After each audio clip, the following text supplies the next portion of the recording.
ఒక ఉదయం సూర్యుడు ప్రకాశిస్తున్నాడు.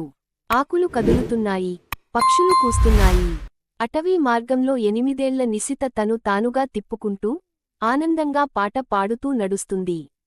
అచానకగా నిశిత ఓ గొంతెత్తిన దయనీయమైన అరుపు వింటుంది. ఆ శబ్దం ఏంటో తెలుసుకోవాలని నిశిత నెమ్మదిగా పొదల మధ్యగా నడుచుకుంటూ ముందుకు సాగింది.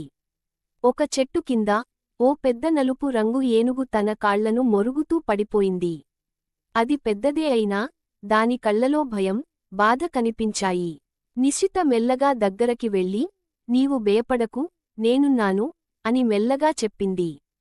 తను తన గొలుసు తుడిపాటి తీసి ఏనుగు గాయాన్ని శుభ్రం చేసి తాను తెచ్చిన నీళ్లు ఇచ్చింది. నిశిత అటవీ లోపల దురుసు కట్టెలు, దారాలను వెతికింది. ఓ చిన్న మద్దతుగా ఉపయోగించడానికి ఓ చక్కని కర్ర సహాయం తయారు చేసింది. ఆ మద్దతుతో మరియు నిశిత ప్రోత్సాహంతో నలుపు రంగు పెద్ద ఏనుగు మెల్లగా లేచింది. అది కొంచెం నడవడంలో తడబడింది, కాని చివరికి ముందుకు ఓ అడుగు వేసింది. ఏనుగు సంతోషంగా గంభీరంగా గెంతింది. నిశితను ప్రేమగా తలతో తాకింది. ఆ రోజు నుండి వారు బంధుమిత్రులు, ఒకరినొకరు కాపాడే అటవీ పరిరక్షకులు అయ్యారు. సూర్యాస్తమయ సమయంలో అడవి బంగారు వెలుతురుతో కాంతిమంతమైంది.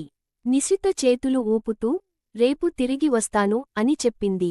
ఏనుగు తన తొండాన్ని పైకి ఎత్తి, ఈ స్నేహం ఎప్పటికీ ఉండాలన్న సంకేతం ఇచ్చింది.